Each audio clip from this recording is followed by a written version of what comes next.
Welcome to prime time news. ముందుగా headlines చూద్దాం. రాజధాని అంటే 29 గ్రామాల సమాహారమే కాదు, విజయవాడ, గుంటూరును కలిపి చూడాలన్న చంద్రబాబు.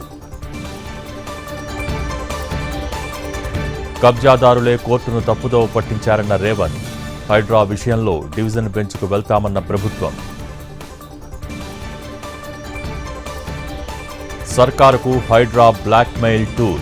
అధికారంలోకి వచ్చాక బంగాళాఖాతంలో పడేస్తామన్న కేటీఆర్.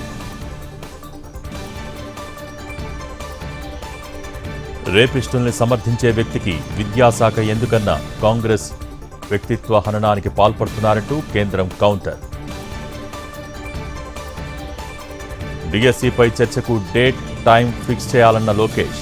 చంద్రబాబు వస్తే జగన్ కూడా హాజరవుతారన్న వైసీపీ. పార్టీ లైన్ దాటలేదు, ప్రతి విషయం ఆన్ రికార్డ్. అధిష్టానానికి అంతా అర్థమైందన్న బోండా. ప్రమాదకర స్థాయిలో నదులు, లోతట్టు ప్రాంతాలు